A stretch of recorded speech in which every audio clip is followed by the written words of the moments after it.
नमस्ते नमस्ते नमस्ते सबैजनालाई नमस्ते। फेरि पनि आज म नयाँ भिडियो लिएर उपस्थित भइसकेको छु।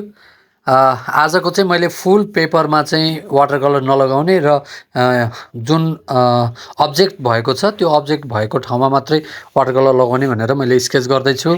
एउटा घर, गाउँघर, त्यसपछि माउन्ट फिस्टेल घरको स्केच भयो र घरभन्दा अगाडिपट्टि चाहिँ पानी बगिरहेको त्यो बनाउँदैछु। आज चाहिँ मैले कलर पनि छिटो छिटो गरेको छु, तर भिडियो चाहिँ स्लोमै छ। तपाईँहरूलाई अझै केही गर्नुपर्ने छ अझै सहज तरिकाले भने प्लिज कमेन्ट गर्नुहोला। र सधैँ जसो वाटर कलर फ्लो स्काईमा पानी लगाएर मैले पर्पल कलरलाई लगाएँ। त्यसपछि त्यो सँगसँगै रुखमा पनि येल्लो र light green, light green means हाम्रो स्याप ग्रिन लगाएँ। त्यसपछि फर्स्ट कोट कलर हिमालमा पर्पल कलरले फर्स्ट कोट कलर पर्पल पहिल्यै अलरेडी आएको पर्पल कलर लगाउने होइन कि क्रिम्सन रेड र पर्सियन ब्लूलाई मिक्स गरेर लगाउनु पर्ने हुन्छ। First coat colour first coat colour गरिसकेपछि अब हामी फर्स्ट कोट कलर सुकुन जेलमा अब हामीले चाहिँ त्यो जुन खाली भाग छ हिमालको त्यसमा लगाउँछौँ लाइट कलर। त्यसपछि पानीमा अगाडिपट्टि जुन घरभन्दा साइडमा रहेको अगाडिपट्टि रहेको चाहिँ पानी छ त्यो पानीमा चाहिँ छाया पर्छ हरियो। त्यो पानी बनाउँदाखेरि पानीमा चाहिँ ग्रिन कलर पनि लगाइन्छ, स्याप ग्रिन। त्यसपछि पानीको भाग डार्क भागमा चाहिँ पर्पल कलर, ब्लू अलिकति बेसी ब्लुएस्ट पर्पल कलरलाई चाहिँ लगाइन्छ। त्यसपछि हामीले ब्राउन कलरले चाहिँ थोरै ब्ल्याक मिक्स गरेर र ग्रिनको पनि टोन राखेर ढुङ्गामा लगाइन्छ। र ग्रिनको भाग त्यो ढुङ्गाको साइडमा चाहिँ ग्रिन जो लेउ पनि हुन्छ त्यसमा र ग्रिनेरी देखिन्छ, त्यसमा टल्किन्छ, त्यो भएर ग्रिनको टोन पनि राखिन्छ। त्यसै गरी पानीको भाग जुन पानी बगिरहेको भागमा चाहिँ ठाउँ ठाउँमा पर्पल कलर, ठाउँ ठाउँमा ब्लू कलर लगाइन्छ। त्यसपछि अब हामीले यो पर्पल कलर र ब्लू कलरले चाहिँ पानी लगाइसकेपछि त्यसको साइडमा रहेको जुन अलिक गहिरो भाग हुन्छ त्यसमा चाहिँ अझै डेप्थ डार्क हुन्छ, छाया पनि परेको हुन्छ। त्यसमा चाहिँ ब्लू, पर्पल र थोरै ब्ल्याक मिक्स गरेर डार्क गरिन्छ। त्यसै गरी पानीमा ठाउँ ठाउँमा पानीको लाइन बनाउनुपर्छ, पानीको चाहिँ डेप्थ डार्क छुट्याउनुपर्छ।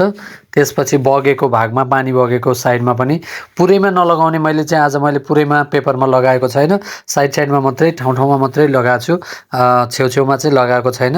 यसलाई यसरी पनि गर्न सकिन्छ भनेर।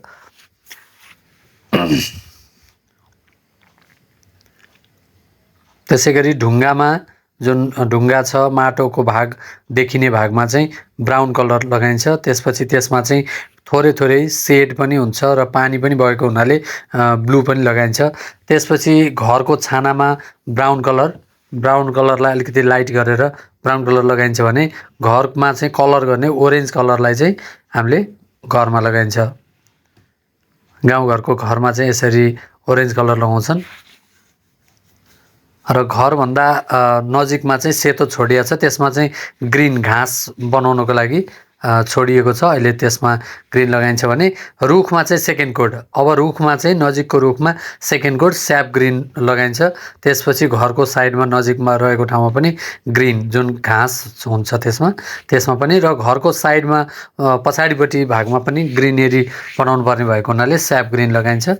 थोरै भेरिडियन ग्रिन मिसाएर लगाइन्छ त्यसमा। र अब थर्ड कोट कलर गर्दाखेरि ग्रिनमा स्याप ग्रिनमा भेरिडियन ग्रिन लगाइन्छ भने त्यो रुखको हाँगा बनाउँदाखेरि चाहिँ ब्राउन, ग्रिन र थोरै ब्ल्याक मिक्स गरेर हामीले रुखको हाँगा बनाइन्छ। आजको पेन्टिङमा चाहिँ त्यति धेरै डिटेलिङ गरेको छैन, त्यति धेरै डिटेलिङ नगरिकन गरिएको छ। अझै मैले योभन्दा प्याच सिस्टममा बनाउन सिकाउँदैछु, अर्को भिडियोमा म त्यस्तो खालको लिएर आउनेछु। र अब छाया परेको भाग घरमा त्यो लगाइसकेपछि, छाया लगाइसकेपछि थर्ड कोट जुन हिमालमा थर्ड कोट हिमालमा सेकेन्ड कोड हो, यो हिमालमा सेकेन्ड कोड लगाउँदैछौँ पर्पल कलरले सेकेन्ड कोड। जहाँ डेप्थ डार्क छ त्यहाँ मात्रै लगाउने। त्यसपछि त्यति धेरै नचलाउने, त्यति अलि बढी चलायो भने चाहिँ अलि डल हुन आउँछ पेन्टिङ, फ्रेस देखिँदैन। र रुखमा चाहिँ हामीले भेरिडियन ग्रिन र थोरै ब्ल्याक मिक्स गर्ने स्याप ग्रिनमा, अनि डेप्थ डार्क दिने रुखमा। जहाँनिर डार्क छ, छाया पर्छ, त्यसमा चाहिँ रुखको हाँगामा पातमा पनि डार्क दिने। त्यसपछि घरको झ्याल ढोका बनाउने। घरको झ्याल ढोका अब लगभग मैले इन्डिङ गर्दैछु। घरको झ्याल ढोका र छाया, जुन डेप्थ छाया हुन्छ त्यो छाया चाहिँ लाइनले छुट्याएको छु। त्यसपछि ढुङ्गाको छाया, त्यसमा चाहिँ ब्राउनमा ग्रिन थोरै र ब्ल्याक थोरै मिक्स गर्ने। साइन सिग्नेचर YDAYALU दयालु, NEPAL Nepal 024। Thank you very much. तपाईँहरूले आजको भिडियो कस्तो लाग्यो प्लिज कमेन्ट गर्नुहोला र सब्सक्राइब गर्न नभुल्नुहोला। Thank you very much.